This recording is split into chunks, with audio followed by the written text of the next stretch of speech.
അരുവിക്കര സീറ്റിലേക്ക് CPM മത്സരിക്കും. LDF നേതൃയോഗത്തിൻ്റെതാണ് തീരുമാനം. മെയ് 7-ന് മാണിയുടെ രാജി ആവശ്യപ്പെട്ട് സെക്രട്ടേറിയറ്റ് ഉപരോധം സംഘടിപ്പിക്കാനും യോഗത്തിൽ തീരുമാനമായി. അഴിമതിക്കെതിരായ പോരാട്ടത്തിൽ LDF ബാലകൃഷ്ണപിള്ളയുമായി സഹകരിക്കും.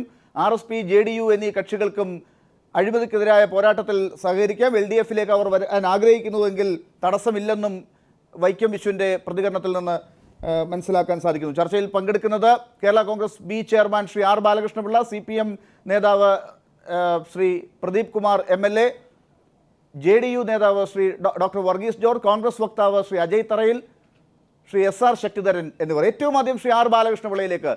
ശ്രീ R ബാലകൃഷ്ണപിള്ള, ഇന്നിപ്പോൾ LDFിൻ്റെ തീരുമാനം താങ്കൾ മനസ്സിലാക്കിയിട്ടുണ്ടാകും. താങ്കൾ കൂടി ഇപ്പോൾ എടുത്തിരിക്കുന്ന രാഷ്ട്രീയ നയത്തിന് യോജിക്കുന്ന ഒരു പ്രതികരണമാണോ LDFിൽ നിന്ന് ഇന്നുണ്ടായിരിക്കുന്നത്?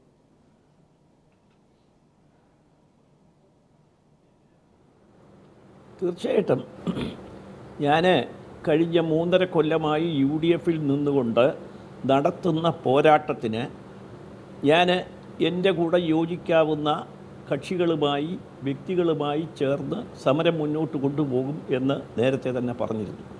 അതിന് എനിക്ക് വളരെ പ്രോത്സാഹനം ഉണ്ടാകുന്ന എൻ്റെ രാഷ്ട്രീയ പ്രസ്ഥാനത്തിനും കേരളത്തിലെ ജനങ്ങൾക്കും പ്രോത്സാഹനമാകുന്ന ഒരു തീരുമാനമാണ് എടുത്തത്. അതിൻ്റെ വിശദവിവരങ്ങൾ എനിക്ക് കിട്ടിയിട്ടില്ല. പക്ഷേ 7-ാം തീയതി നടക്കുന്ന ഈ യോഗത്തിൽ ഇതിൻ്റെ നടപടികളിലെ സെക്രട്ടേറിയറ്റിൻ്റെ മുമ്പിൽ നടത്തുന്ന ധർണ എന്താണെന്ന് എനിക്ക് ഇതുവരെ വിവരം കിട്ടിയിട്ടില്ല. ഞങ്ങൾ വളരെ സജീവമായി പങ്കെടുക്കും. ഇനി മുതൽ അങ്ങോട്ടുള്ള എല്ലാ പരിപാടികളിലും കഴിഞ്ഞ ഈ 2 ദിവസം മുമ്പ് നടന്ന സെക്രട്ടേറിയറ്റ് ഉപരോധവും അതുപോലെ തന്നെ ജില്ലാ കളക്ട്രേറ്റുകളുടെ ഉപരോധത്തിലും ഞങ്ങൾ അഭിവാദനം അർപ്പിച്ചുകൊണ്ട് എല്ലായിടത്തും പ്രകടനം നടത്തിയിരുന്നു. അതിൽ പോയി പങ്കെടുത്തിരുന്നു. ചില സ്ഥലങ്ങളിലൊക്കെ ഞങ്ങളുടെ നേതാക്കന്മാർ ആ യോഗത്തിൽ പ്രസംഗിച്ചിരുന്നു. അപ്പം ഞങ്ങൾ വളരെ സന്തോഷത്തോടു കൂടി ഞങ്ങൾ ഏറ്റെടുത്തിരിക്കുന്ന, അതായത് ഇപ്പം ഞാൻ ഉന്നയിച്ചിരിക്കുന്ന ആരോപണങ്ങൾ സെപ്റ്റംബർ മാസം 28-ന് മുമ്പ് ഉന്നയിച്ച ആരോപണങ്ങളാണ്. പുതിയ ആരോപണങ്ങൾ ഇനി വളരെ ഗൗരവമായ കോടികൾ മോഷ്ടിക്കുന്ന ആരോപണങ്ങൾ ഉണ്ടാകാൻ പോകുന്നു. അത് നടന്നുകൊണ്ടിരിക്കുകയാണ്. അപ്പോൾ അതുകൊണ്ട് ഈ അഴിമതിക്കെതിരായിട്ടുള്ള പോരാട്ടത്തിൽ യോജിക്കാവുന്ന എല്ലാവരും തമ്മിൽ യോജിക്കാനുള്ള LDFിൻ്റെ തീരുമാനം തികച്ചും സ്വാഗതാർഹവും കേരളത്തിലെ ജനങ്ങളെ സംബന്ധിച്ചിടത്തോളം വളരെ പ്രയോജനപ്പെടുന്നതുമായ ഒന്നാണ്. അതിൽ വളരെ ശക്തമായി നിൽക്കുന്നു. അതിൻ്റെ ആശ്വാസത്തിലാണ് കേരള കോൺഗ്രസ് B ഇന്ന് ഈ സമയത്ത് നിൽക്കുന്നത്. തീർച്ചയായിട്ടും അങ്ങയിലേക്ക് തിരിച്ചെത്താം. ശ്രീ പ്രദീപ് കുമാർ, ഇപ്പോൾ ശ്രീ R ബാലകൃഷ്ണപിള്ള പറയുന്നത് പോലെ കേരള കോൺഗ്രസ് B ഒരു ആശ്വാസത്തിലാണ് എന്ന് പറയുമ്പോൾ അവർ അഴിമതിക്കെതിരെയുള്ളൊരു പോരാട്ടത്തിൽ UDFുമായി മല്ലിട്ട് അതിൽ നിന്ന് പുറത്തിറങ്ങി അതിനുശേഷം അവരുടെ സമരവുമായി മുന്നോട്ട് പോയി ഇടതുപക്ഷത്തിൻ്റെ സമരത്തോടൊപ്പം സഹകരിച്ച് മുന്നോട്ട് പോകുന്ന ഒരു അവസ്ഥയിലേക്ക് അത് സ്വാഭാവികമായി എത്തി. ഇപ്പോൾ നിങ്ങൾ കൂടി LDF തന്നെ നടത്തുന്ന സമരത്തിലേക്ക് മുന്നണിയുടെ തീരുമാനപ്രകാരം R ബാലകൃഷ്ണപിള്ളയെ കൂടെ സഹകരിപ്പിക്കാൻ തീരുമാനിക്കുകയും ചെയ്തിരിക്കുന്നു. ഇത് എന്താണ് ഇതിൽ നിന്ന് മനസ്സിലാക്കേണ്ടത്? മുന്നണിയിലേക്ക് കേരള കോൺഗ്രസ് B എത്തുന്നതിൻ്റെ സൂചനയായിട്ട് ഇതിനെ കാണാമോ? അല്ല, ഇപ്പോൾ ഇത് കേരള രാഷ്ട്രീയത്തിൽ വളരെ സ്വാഭാവികമായിട്ട് തന്നെ ഉണ്ടാകുന്ന ഒരു പ്രക്രിയയാണിത്. കാരണം R ബാലകൃഷ്ണപിള്ളയുടെ പാർട്ടി UDFിലെ ഒരു പ്രധാനപ്പെട്ട കക്ഷിയായിരുന്നു. അദ്ദേഹം അതിൻ്റെ സ്ഥാപക നേതാവാണ്. UDF ഈ കൊള്ളരുതായ്മകളൊക്കെ ചെയ്യുമ്പോഴും അതിനകത്ത് നിന്നുകൊണ്ട് അവർ സമരം നടത്തുകയായിരുന്നു. ശ്രീ ബാലകൃഷ്ണപിള്ള തന്നെ പറഞ്ഞതുപോലെ അദ്ദേഹം മാസങ്ങൾക്ക് മുമ്പ് തന്നെ ഈ മുന്നണിക്കകത്ത് മന്ത്രിമാരൊക്കെ നടത്തുന്ന അഴിമതിയെ സംബന്ധിച്ച് രേഖാമൂലം മുഖ്യമന്ത്രിക്ക് പരാതി കൊടുത്തു. ഒരു പരിഗണനയും ഉണ്ടായില്ല. അവരെ പരിഹസിക്കുന്ന സമീപനം ഉണ്ടായി. ഒടുവിൽ ഗണേഷ് കുമാർ മന്ത്രിസ്ഥാനം രാജിവെച്ച് UDFിൻ്റെ ചേരിയിൽ നിന്നുകൊണ്ട് ഇരിക്കെ തന്നെ നിയമസഭക്കകത്ത് വസ്തുതകൾ നിരത്തിക്കൊണ്ട് PWD മിനിസ്റ്റർക്കെതിരെ ഗുരുതരമായ അഴിമതി ആരോപണം ഉന്നയിച്ചു. ആ ആരോപണം പരിശോധിക്കാൻ പോലും തയ്യാറാകാതെ ഗണേഷ് കുമാറിനെ UDFിൽ നിന്ന് ഒഴിവാക്കുന്ന സമീപനം മുഖ്യമന്ത്രിയും UDFും തീരുമാനിക്കാനുണ്ടായത്. അപ്പോൾ ഇങ്ങനെ അതിനകത്ത് നിന്ന് നടത്തിയ സമരത്തിൻ്റെ ഒരു സംയുക്തികമായ തുടർച്ച എന്ന നിലയിലാണ് അവർ പുറമേക്ക് ഈ സമരവുമായിട്ട് ബാലകൃഷ്ണപിള്ളയുടെ പാർട്ടി വരുന്നത്. അതായത് ഒരുവിധമൊക്കെ UDFിനെ ഒരുവിധം അഡ്ജസ്റ്റ് ചെയ്ത് പോകാമെങ്കിൽ അങ്ങനെ പോകാം എന്ന നിലയിൽ അവർ ശ്രമിച്ചിരുന്നു, നേർവഴിക്ക് കൊണ്ടുപോകാം. ഒരു നിവൃത്തിയില്ല എന്ന നിലയിലാണ് ഇപ്പോൾ വന്നിരിക്കുന്നത്. അതിൻ്റെ ഭാഗമായിട്ട് സ്വാഭാവികമായിട്ടും യു ഡി എഫിൻ്റെ ഇന്നത്തെ വലിയ അഴിമതി, ഇപ്പോൾ മന്ത്രിമാരെല്ലാം നേരിട്ട് കൈക്കൂലി വാങ്ങി എന്നുള്ള ആക്ഷേപം പ്രതിസ്ഥാനത്ത് നിൽക്കുന്നു. അവർക്ക് ആ ഗവൺമെൻറ് തന്നെ കേസെടുക്കേണ്ടി വന്നിരിക്കുന്നു, ധനമന്ത്രിക്കെതിരെ ഉൾപ്പെടെ. ഇപ്പോൾ കെ ബാബുവിൻ്റെ പ്രശ്നം വന്നിരിക്കുന്നു. ഇങ്ങനെയൊക്കെ നിൽക്കുന്ന സന്ദർഭത്തിൽ അതിനെതിരെ സമരം ചെയ്യുന്ന എല്ലാ സാമൂഹ്യ വിഭാഗങ്ങളെയും രാഷ്ട്രീയ പ്രസ്ഥാനങ്ങളെയും സഹകരിപ്പിക്കുക എന്നതാണ് ഇടതുപക്ഷ ജനാധിപത്യ മുന്നണിയുടെ രാഷ്ട്രീയ നിലപാട്. പക്ഷേ അങ്ങനെ ഉണ്ടാവണം.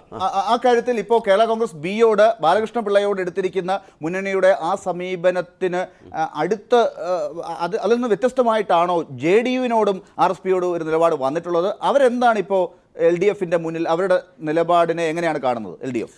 ഒരിക്കലുമല്ല. ഞങ്ങൾ ഇടതുപക്ഷ ജനാധിപത്യ മുന്നണി വളരെ നേരത്തെ തന്നെ വ്യക്തമാക്കിയിട്ടുണ്ട്. അഴിമതിയിലാകെ അടിമുടി മുങ്ങിക്കുളിച്ച് നിൽക്കുന്ന യു ഡി എഫിൻ്റെ ഈ കൂടാരത്തിൽ നിന്ന് അതിനെതിരെ പൊരുതി പുറത്തു വരുന്ന ആളുകളെ ആയിട്ട് ഞങ്ങൾ സഹകരിക്കും. അഴിമതിക്കെതിരായ പോരാട്ടത്തിൽ യു ഡി എഫിൻ്റെ ഈ അഴിമതി ഭരണത്തിനെതിരായിട്ടുള്ള സമരത്തിൽ ഇടതുപക്ഷ ജനാധിപത്യ മുന്നണിയുമായി സഹകരിക്കുന്നവരെല്ലാം സഹകരിപ്പിക്കുമെന്ന നിലപാട് തന്നെയാണുള്ളത്. അപ്പോൾ അതിനകത്ത് അവർ ആ അഴിമതിയുമായിട്ട് പൊരുത്തപ്പെട്ട് അതിനോടൊപ്പം നിന്ന് അതിൽ പങ്കുപറ്റുന്നവരുമായിട്ട് നമുക്ക് സഹകരിക്കാൻ നിവൃത്തിയില്ല. പക്ഷേ ജനതാദൾ യു ആണെങ്കിലും ആർ എസ് പി ആണെങ്കിലും മറ്റ് ഏത് കക്ഷിയാണെങ്കിലും അതിനകത്ത് ജനതാദളിൻ്റെ സംസ്ഥാന നേതൃത്വം തന്നെ രാഷ്ട്രീയമായി യു ഡി എഫിൻ്റെ ഈ ചീഞ്ഞളിഞ്ഞ രാഷ്ട്രീയത്തിനെതിരെ വിശേഷിച്ചും ശ്രീ വീരേന്ദ്രകുമാർ ഉൾപ്പെടെ കഴിഞ്ഞ ദിവസം പരസ്യമായി പ്രതികരണം നടത്തി കഴിഞ്ഞിട്ടുണ്ട്. ഇടതുപക്ഷ രാഷ്ട്രീയം ഉയർത്തിപ്പിടിക്കുന്നവരാണ് ആർ എസ് പി. നേരത്തെ അവരുടെ ഒരു പാരമ്പര്യം അതാണ്. തികച്ചും ഒരു താൽക്കാലിക കാര്യത്തിന് വേണ്ടി അപ്പുറത്തേക്ക് പോയതാണ്. പക്ഷേ അവരുടെ ഒരു പാരമ്പര്യമുണ്ട്. ആ പാരമ്പര്യത്തിനനുസരിച്ചൊരു നിലപാട് അവർ സ്വീകരിക്കേണ്ടതാണ്. ദൗർഭാഗ്യവശാൽ അവരുടെ ഭാഗത്തുനിന്ന് അങ്ങനെ ഒരു സമീപനം കാണുന്നില്ല. തീർച്ചയായിട്ടും. ഡോക്ടർ വർഗീസ് ജോർജ്, ഇന്നിപ്പോൾ എൽ ഡി എഫിൻ്റെ തീരുമാനം താങ്കൾ മനസ്സിലാക്കിയിട്ടുണ്ടാകും. കഴിഞ്ഞ കുറേ ദിവസങ്ങളായി ജനതാ പരിവാറിൻ്റെ രൂപീകരണവുമായി ബന്ധപ്പെട്ട് ദേശീയ തലത്തിൽ ഉണ്ടാകാൻ പോകുന്ന പുതിയ പാർട്ടിയുടെ ഭാഗമായി സംസ്ഥാനത്ത് ഏതാണ്ട് സ്വാഭാവികമായി എത്തിപ്പെടേണ്ട ഇടതുപക്ഷത്തേക്ക് എത്തുന്നതിൻ്റെ സൂചനകളാണ് ജെ ഡി യു നേതാക്കളിൽ നിന്ന് തന്നെ സംസ്ഥാനത്ത് തന്നെ ലഭിക്കുന്നതും. പക്ഷേ അവിടെ തന്നെ സംസ്ഥാനത്തെ രാഷ്ട്രീയത്തിൻ്റെ പ്രത്യേകതകളെക്കുറിച്ച് കൂടി ചിന്തിക്കേണ്ട സമയമായില്ലേ?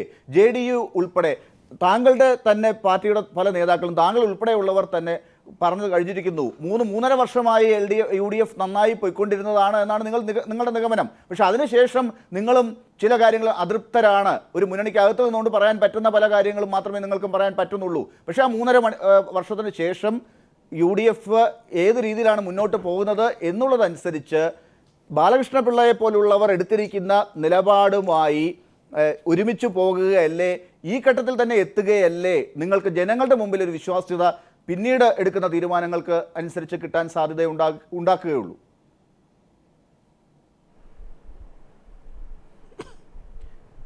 അല്ലേ, നമ്മുടെ ഈ ദൈനംദിന രാഷ്ട്രീയത്തിനപ്പുറത്ത് അർത്ഥവത്തായ ചില രാഷ്ട്രീയ സംവാദങ്ങൾ നമുക്ക് വേണ്ടിവരും. ഇവിടെ നേരത്തെ ഞങ്ങൾക്ക് തദ്ദേശ തലത്തിൽ സംസ്ഥാന തലത്തിൽ തന്നെ രാഷ്ട്രീയ തീരുമാനങ്ങൾ കൈക്കൊള്ളാമായിരുന്നു, ഞങ്ങൾ സോഷ്യലിസ്റ്റ് ജനതയായിരുന്ന കാലഘട്ടത്തിൽ.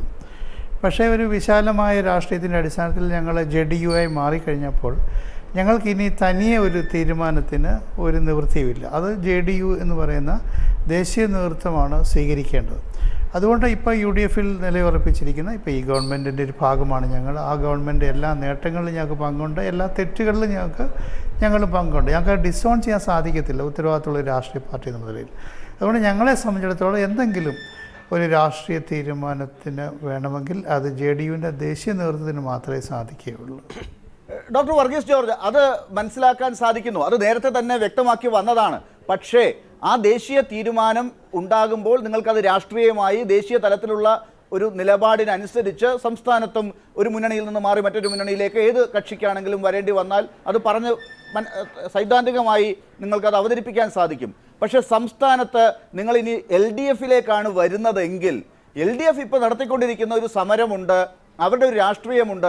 സംസ്ഥാനത്തെ കോൺഗ്രസ് നേതൃത്വം കൊടുക്കുന്ന യു ഡി എഫിൻ്റെ അഴിമതി നിറഞ്ഞ ഭരണത്തിനെതിരായിട്ടാണ് അവരുടെ പോരാട്ടം. അതിൻ്റെ സമരം പ്രഖ്യാപിച്ച് മുന്നോട്ട് പോകുമ്പോൾ അതിനകത്തുള്ള പല കക്ഷികളും എടുത്തിരിക്കുന്ന നിലപാടുകൾ, ശ്രീ ആർ ബാലകൃഷ്ണ പിള്ളയെ പോലുള്ളവർ എടുത്തിരിക്കുന്ന നിലപാടുകൾ, അതൊക്കെ അവർക്ക് ഗുണകരമാകുന്നു.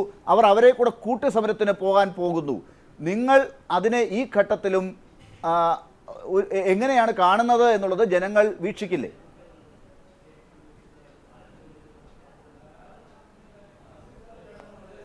അല്ല, ഞങ്ങൾ ഒരു യു ഡി എഫിലെ ഒരു ഘടകകക്ഷിയല്ലേ. ഇപ്പോൾ ബാലകൃഷ്ണപിള്ള സാർ ഇപ്പോൾ യു ഡി എഫിൽ നിന്ന് മാറി സ്വതന്ത്രമായ നിലപാട് സ്വീകരിച്ചു. പക്ഷേ ഞങ്ങൾ യു ഡി എഫിൽ നിൽക്കുന്നു. ഞങ്ങളുടെ എം എൽ എമാരെ യു ഡി എഫിനെ അനുകൂലിക്കുന്ന ജനവിഭാഗങ്ങൾ ഇലക്ട് ചെയ്യപ്പെട്ട എം എൽ എമാരാണ്. അങ്ങനെ യു ഡി എഫിൻ്റെ ഒരു ഭാഗമായി ഭരണത്തിൽ പങ്കാളികളായി നിൽക്കുമ്പം ഞങ്ങൾക്ക് മറ്റൊരു രാഷ്ട്രീയ നിലപാടുകൾ സ്വീകരിക്കാൻ സാധിക്കത്തില്ല. ഞങ്ങളെ സംബന്ധിച്ചിടത്തോളം ഈ ഗവൺമെൻറ്റിനെ സംബന്ധിച്ചുള്ള ഞങ്ങളുടെ നല്ല കാര്യങ്ങളും വിമർശനങ്ങളും ഒക്കെ ഞങ്ങൾ യു ഡി എഫ് യോഗത്തിലാണ് ഉന്നയിക്കാറുള്ളത്. ഇതുപോലെ ഒരു പൊതു ചർച്ചയ്ക്ക് നമുക്കൊരു സ്വാതന്ത്ര്യവുമില്ല. ഈ ഘട്ടത്തിൽ ഒരു ചോദ്യം കൂടെ അവിടെ ചോദിക്കേണ്ടി വരുന്നു doctor Varghese George. U D F യോഗത്തിൽ ഇനി നിങ്ങളെ കാര്യങ്ങളൊക്കെ ചർച്ച ചെയ്ത് യു ഡി എഫിനെ നന്നാക്കി എടുത്തുകൊണ്ട് വരാമെന്നുള്ളതാണോ നിങ്ങളുടെ ആലോചന? ദേശീയ തലത്തിൽ ഇടതുമായി യോജിക്കേണ്ടതിൻ്റെ ഒരു സാധ്യത ഉണ്ടാക്കി വരുമ്പോൾ തന്നെ സംസ്ഥാനത്ത് യു ഡി എഫിൽ അവതരിപ്പിച്ച് യു ഡി എഫിനെ നന്നാക്കി കൊണ്ടുവരുന്നതിൻ്റെ സാധ്യതകളാണോ നിങ്ങൾ ഇപ്പോഴും അന്വേഷിച്ചുകൊണ്ടിരിക്കുന്നത്? ലാലെ, ഇത് രണ്ടാണ്. ഒന്ന് നമ്മുടെ ഒരു ലോങ് ടേം പോളിറ്റിക്സ് ആണ്. ബി ജെ പിയെ നേരിടുന്നതിന് വേണ്ടി ഇടതുപക്ഷ പ്രസ്ഥാനങ്ങളും സോഷ്യലിസ്റ്റ് പ്രസ്ഥാനങ്ങളും കൂടെ യോജിക്കുന്ന ഒരു ലോങ് ടേം പോളിറ്റിക്സ് ആണ്. പക്ഷേ ആ ലോങ് ടേം പോളിറ്റിക്സിനിടയ്ക്ക് ഇപ്പോൾ ഞങ്ങൾ നിലയുറപ്പിച്ചിരിക്കുന്ന ഒരു സ്റ്റേറ്റ് പോളിറ്റിക്സ് ഉണ്ട്. ആ സ്റ്റേറ്റ് പോളിറ്റിക്സ് ഡിഫറൻ്റ് ആണ്. ആ സ്റ്റേറ്റ് പോളിറ്റിക്സിനെ ഇപ്പോൾ ഞങ്ങൾക്ക് ഡിസോൺ ചെയ്യാൻ സാധിക്കത്തില്ല ഒരു രാഷ്ട്രീയ പാർട്ടി എന്നുള്ള നിലയിൽ. കേരളത്തിൽ 2 മുന്നണിയല്ലേ ഉള്ളൂ. ഈ 2 മുന്നണിയിൽ നമുക്ക് ഒരു മുന്നണിയിൽ നിലയുറപ്പിച്ച സ്ഥിതിക്ക് ആ മുന്നണിയുടെ ഭാഗമായിട്ട് നിൽക്കുക എന്നുള്ളതിൽ വിശ്വാസരാഹിത്യമൊന്നും ഉണ്ടാവും എന്നെനിക്ക് തോന്നുന്നില്ല. തിരുച്ചിതം ശ്രീ എസ് ആർ ശക്തിധരൻ ചേർന്നിരിക്കുന്നു. ശ്രീ എസ് ആർ ശക്തിധരൻ, ഇപ്പോൾ ഡോക്ടർ വർഗീസ് ജോർജ് പറഞ്ഞ കാര്യങ്ങൾ ദേശീയ തലത്തിൽ അവരുടെ രാഷ്ട്രീയം അവർ കുറേ കാലങ്ങളായി പറഞ്ഞുകൊണ്ടിരിക്കുകയാണ്, കുറച്ച് ദിവസങ്ങളായി പറഞ്ഞുകൊണ്ടിരിക്കുന്നു. പക്ഷേ സംസ്ഥാനത്ത് അവർക്ക് തന്നെ ഒരു ക്രൈസിസിലാണ്. അവർക്കത് ആലോചിച്ച് തീരുമാനത്തിൽ എത്തുന്നതിൻ്റെ ഒരു ബുദ്ധിമുട്ട് മനസ്സിലാക്കാൻ സാധിക്കുന്നുണ്ടോ? എങ്ങനെ അതിനെ വിശകലനം ചെയ്യും? അല്ല, അവരിപ്പോൾ ഒരു അഖിലേന്ത്യാ നിലപാട് എടുത്തു കഴിഞ്ഞിട്ടുണ്ട്. അത് പക്ഷേ അതിനനുസരിച്ചുള്ള ഒരു നടപടിയിലേക്ക് എപ്പോഴാണ് അവർക്ക് നീങ്ങാൻ കഴിയുക എന്നുള്ളത് ഇവിടുത്തെ സംസ്ഥാന കാലാവസ്ഥയും കൂടി ഡിപ്പെൻഡ് ചെയ്തിരിക്കും എന്നുള്ള കാര്യത്തിൽ യാതൊരു സംശയവും വേണ്ട. അതിപ്പോൾ ഞാനിപ്പോൾ അത്തരത്തിൽ പറയുന്നത് ശരിയല്ലെങ്കിലും അതിനകത്തും 2 അഭിപ്രായങ്ങൾ വളർന്നു വന്നിട്ടുണ്ട്. അല്ലെങ്കിൽ 2 അഭിപ്രായങ്ങൾ വളർത്തിക്കൊണ്ടുവരുന്നതിൽ ഇപ്പോഴത്തെ യു ഡി എഫ് വളരെ വിദഗ്ധമായി തന്നെ കരുക്കൾ നീക്കുന്നുമുണ്ട്. ആ കരുക്കൾ നീക്കുന്നതിൻ്റെയൊക്കെ ഭാഗമായിട്ടൊരു തുറന്ന നിലപാടിലേക്ക് പോകാൻ വളരെ ബുദ്ധിമുട്ട് ആ പാർട്ടി ഇപ്പോൾ അനുഭവിക്കുന്നുണ്ട് എന്നുള്ളത് നമ്മളെല്ലാവരും മനസ്സിലാക്കേണ്ടതാണ്. ഇവിടെ ഇനി ഉരുത്തിരിഞ്ഞു വരാൻ പോകുന്ന അഖിലേന്ത്യാ രാഷ്ട്രീയത്തിൽ ഈ ഇവരുടെ JDUവിൻ്റെ പൊസിഷൻ എന്തായിരിക്കും എന്നുള്ളതിനെ സംബന്ധിച്ചിടത്തോളം അഖിലേന്ത്യാ നിലവാരത്തിൽ ഒരു തീരുമാനവും സംസ്ഥാന നിലവാരത്തിൽ മറ്റൊരു തീരുമാനവും എന്നുള്ള നിലയിൽ പോകാൻ കഴിയുമോ എന്നുള്ള സാധ്യതകളും അവരാരായും എന്നുള്ളിടത്താണ് ഞാൻ നിൽക്കുന്നത്. അതുകൊണ്ട് ഇപ്പോൾ ഈ ഉണ്ടായിട്ടുള്ള സംഭവവികാസങ്ങളുടെ അടിസ്ഥാനത്തിൽ, അതേസമയം കഴിഞ്ഞ ആഴ്ചയിൽ മറ്റേ JDUവിൻ്റെ MP വീരേന്ദ്രകുമാർ നടത്തിയ പത്രസമ്മേളനം, അതിനകത്ത് ഉയർന്നു വന്ന ആക്ഷേപങ്ങൾ, ഇതൊക്കെ നമ്മൾ കണ്ടതാണ്, കേട്ടതാണ്. ഇതൊക്കെയാണെങ്കിലും ശരി, അവർ ഈ പറഞ്ഞതുപോലെ ഈ സംവിധാനത്തിലെ ഗുണവും ദോഷവും ഒരുപോലെ അനുഭവിച്ച് മുന്നോട്ട് പോകുന്ന ഒരു രാഷ്ട്രീയ സംവിധാനമാണ്. അപ്പോൾ അതുകൊണ്ട് അവർക്ക് ചില കാര്യങ്ങളിൽ ചില കെട്ടുപാടുകളുണ്ട്. ആ കെട്ടുപാടുകൾ വേണ്ട രീതിയിൽ, പക്ഷേ ആ കെട്ടുപാടുകളെ എളുപ്പത്തിൽ അഴിച്ചെടുക്കാൻ പറ്റുന്ന രീതിയിൽ അവർ ചിന്തിക്കുന്നുണ്ട്, അവർ നീങ്ങുന്നുണ്ട് എന്നുള്ളത്, അത് താമസിച്ചു പോകുന്നുണ്ട് എന്നൊരു തോന്നൽ ഉണ്ടോ? അതോ അത് അവരുടെ മറ്റൊരു തന്ത്രമാണോ? അല്ല, ഈ പറഞ്ഞ പോലെ രാഷ്ട്രീയ പാർട്ടികളാകുമ്പോൾ അവർ പല തന്ത്രങ്ങൾ ഉപയോഗിക്കും. ആ തരത്തിലുള്ളൊരു തന്ത്രമായിട്ട് നമ്മളതിനെ കണ്ടാൽ മതി. ഇപ്പോൾ ഞാൻ പറയാം, അഴിമതിക്കെതിരായിട്ടുള്ള ഇപ്പോൾ ബാലകൃഷ്ണപിള്ളയുടെ പാർട്ടി എടുത്തതുപോലുള്ളൊരു നിലപാട് JDU എടുത്തിട്ടില്ലല്ലോ ഈ ഭരണ സംവിധാനത്തിൽ. അങ്ങനെ എടുത്തിട്ടില്ല അവർ. കാരണം അങ്ങനെ ഒരു നിലപാടെടുത്തിട്ടാണ് വരുന്നതെങ്കിൽ സ്വാഭാവികമായിട്ടും അവർക്ക് LDF-ആയിട്ട് കൂടുന്നതിന് ഒരു വിഷമം ഉണ്ടായില്ല. തീർച്ചയായിട്ടും അതാണ് LDF-ൻ്റെ മുന്നിൽ ബാലകൃഷ്ണപിള്ള ഒരു തടസ്സമാകാതിരുന്നത് എന്നുള്ളതാണ് മനസ്സിലാക്കുന്നത്. ശ്രീ ആർ ബാലകൃഷ്ണപിള്ള, ഇതിപ്പോൾ 7-ാം തീയതിയുള്ള സെക്രട്ടേറിയറ്റിലെ ഉപരോധ സമരമാണ്. സെക്രട്ടേറിയറ്റിന് മുന്നിൽ KM മാണിക്കെതിരായിട്ട് ബാർ കോഴയുമായി ബന്ധപ്പെട്ട LDF നടത്താൻ തീരുമാനിച്ചിരിക്കുന്ന സമരമാണ് ഇപ്പോൾ നിങ്ങളെയും കൂടി ചേർത്തുകൊണ്ട് അഴിമതിക്കെതിരെയുള്ള ഒരു പോരാട്ടത്തിനായി തുടക്കത്തിൽ ഇപ്പോൾ പറഞ്ഞിരിക്കുന്നത്. LDF തന്നെ, മുന്നണി തന്നെ നിങ്ങളെയും കൂടി സഹകരിപ്പിച്ച് മുന്നോട്ട് പോകുന്നതിന് വേണ്ടി തീരുമാനിച്ചിരിക്കുന്നത്. ആ അർത്ഥത്തിൽ LDF-ൻ്റെ MLA-മാർ MP-മാർ ഒക്കെ സെക്രട്ടേറിയറ്റിന് മുന്നിൽ എത്തി സമരം ചെയ്യാൻ പോവുകയാണ്. കേരള കോൺഗ്രസ് B-യുടെ MLA-യും ആ സമരക്കാരുടെ MLA-മാരുടെ കൂട്ടായ്മയായുള്ള സമരക്കാരുടെ കൂട്ടത്തിൽ ഉണ്ടാകുമോ?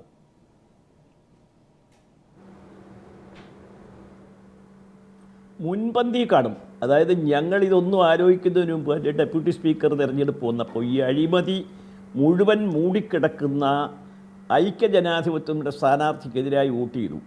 രാജ്യസഭാ തെരഞ്ഞെടുപ്പിൽ LDFിൻ്റെ തീരുമാനമനുസരിച്ച് ഇന്നാർക്ക് വോട്ട് ചെയ്യണം, ഫസ്റ്റ് വോട്ട് സെക്കൻഡ് വോട്ട് എന്ന് പറഞ്ഞതനുസരിച്ച് ഞങ്ങൾ രണ്ടാമത്തെ തോറ്റു പോയെങ്കിലും രണ്ടാമത്തെ സ്ഥാനാർത്ഥിക്ക് വോട്ട് ചെയ്തു. ഇതൊന്നും LDFിൽ ഇരുന്നുകൊണ്ടല്ലോ ഞങ്ങൾ ചെയ്തത്. ഇന്ന് ഈ രാജ്യം ഭരിക്കുന്ന, ഈ രാജ്യം കട്ടുമുടിക്കുന്ന ആളുകൾക്കെതിരായി 3.5 കൊല്ലം മുമ്പ് UDFിൽ നിന്നുകൊണ്ട് നടത്തിയ സമരം അതിനകത്ത് പരാജയപ്പെടുകയും അപഹസിക്കപ്പെടുകയും ചെയ്തപ്പോൾ എഴുതി കൊടുത്ത കത്തുകൾക്ക് പോലും മറുപടി പോലും തരാതിരുന്ന സാഹചര്യത്തിൽ ഞങ്ങൾ UDF വിട്ടതാണ്. ഞങ്ങൾ പുറത്തായതല്ലെന്ന് അവരെല്ലാം പറയുന്നത്. ഞങ്ങൾ പുറത്താക്കിയല്ല, ഞങ്ങൾ UDF വിട്ടതാണ് സഹിക്കാൻ വയ്യാതെ. അന്നേരം ഒന്നും നോക്കിയില്ല. ജനങ്ങളുടെ പ്രശ്നം, ജനങ്ങളുടെ താല്പര്യം, ഈ ഗവൺമെൻറ് കാണിക്കുന്ന അഴിമതി, ഇതിനെതിരായി മാത്രമേ എവിടെ ചെന്ന് എത്തും, ഏത് മുന്നണി വരും, അല്ലെങ്കിൽ സമരത്തിൽ പങ്കെടുക്കാൻ ആളിനെ കിട്ടുമോ എന്നൊന്നും അന്ന് ആലോചിച്ചില്ല. അന്ന് പാർട്ടി ആലോചിച്ചത് ഇതൊന്ന് അവസാനിപ്പിക്കണം, കേരളത്തെ രക്ഷിക്കണം, അതിന് ഞങ്ങളെക്കൊണ്ട് അണ്ണാൻകുഞ്ഞും തന്നാലായെന്ന് ഞങ്ങളെക്കൊണ്ട് ചെയ്യാവുന്ന ചെയ്യണം. ഞാൻ ഒരു കാര്യം പറയാം. ഇന്നീ ഉന്നയിച്ച് ഞാൻ കൊടുത്ത ആരോപണങ്ങൾ വിജിലൻസ് അന്വേഷിക്കുന്നുവെന്ന് പറയുന്നത് കാര്യമായി നടക്കുമെന്ന് എനിക്ക് വിശ്വാസമില്ല. ഞാൻ തന്നെ ആരോപണങ്ങളുമായി കോടതിയിൽ പോകേണ്ടി വരുമെന്ന ബോധ്യത്തോടു കൂടി അതിൻ്റെ ഫസ്റ്റ് സ്റ്റെപ്പ് എന്നുള്ളതിലേക്ക് കൊടുത്തിരിക്കുക. ഇനിയിപ്പോൾ ഞങ്ങൾ മുന്നണി വിട്ട കഴിഞ്ഞ 3 മാസത്തിന് ശേഷമുള്ള അനേകം അഴിമതികൾ, തെളിവുകൾ സഹിതം എൻ്റെ കയ്യിലുണ്ട്. ഇപ്പോൾ ഈ അഴിമതികളുമായിട്ട് മുമ്പോട്ട് പോയപ്പോൾ തെളിവുകളുമായിട്ട് ഇപ്പം തന്നെ ഉപഭോക്തൃ സമിതികളുടെ നിയമനം സംബന്ധിച്ച് എല്ലാ ജില്ലകളിൽ നിന്നും വളരെ വിശദമായ തെളിവുകൾ ആളുകൾ വരുന്നുണ്ട്. വിജിലൻസ് ഒന്ന് അന്വേഷിക്കാമെങ്കിൽ ചാർജ് ഷീറ്റ് കൊടുക്കുക മാത്രമല്ല, നടത്തിയ അഴിമതി നടത്തിയ ആളുകൾ വളരെ അപകടകരമായ ഒരു അവസ്ഥയിലേക്കും. അപ്പം ഞങ്ങളൊന്നും ആലോചിച്ചുകൊണ്ടല്ല ഏത് മുന്നണി എന്ത് മുന്നണി എന്നുള്ളതിനേക്കാൾ ജനങ്ങളുടെ താല്പര്യം. അങ്ങനെ ഇരിക്കുമ്പോഴാണ് ഇടതുപക്ഷ മുന്നണി ഞങ്ങളെ കൂടി ഈ കാര്യങ്ങളിൽ കൂട്ടാൻ തീരുമാനിച്ച് സഹകരിച്ചത്. ഇപ്പം തൽക്കാലം അവിടെ വരെ ഉള്ളൂ. ഞങ്ങൾ ഇനിയും കരുതി വച്ചിരിക്കുന്ന ഇപ്പോൾ 100 കണക്കിന് കോടി രൂപയുടെ അഴിമതി ഇവിടെ നടക്കാൻ പോവുക. ഏതാണെന്ന് ഇപ്പം ഞാൻ പറയത്തില്ല. അതിൻ്റെയൊക്കെ തെളിവുകൾ ഇപ്പം തന്നെ കിട്ടിത്തുടങ്ങിയിട്ടുണ്ട്. കുറച്ചുകൂടെ ഒന്ന് കഴിയട്ടെ.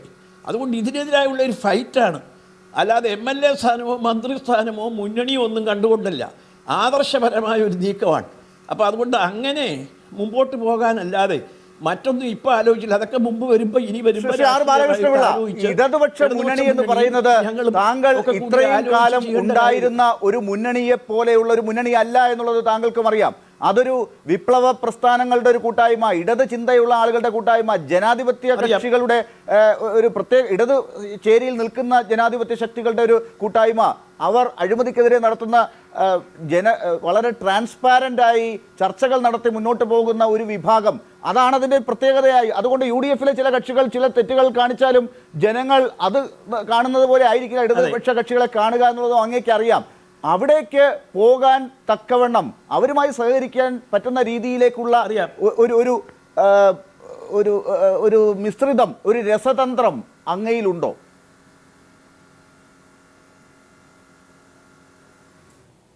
അല്ല, നിങ്ങൾക്ക് എൻ്റെ അറിഞ്ഞൂടാഞ്ഞിട്ടാണ്. PK Vasudevan നായരുടെയും M.N. ഗോവിന്ദൻ നായരുടെയും ഒക്കെ ജീവചരിത്രം വായിച്ചാൽ അറിയാം. ഇന്ന് അവിടെ ഇടതുപക്ഷ മുന്നണിയിരിക്കുന്ന ഏത് നേതാവിനേക്കാൾ മുമ്പേ ചുവന്ന കൊടി പിടിച്ച ആളാണ് ഞാൻ.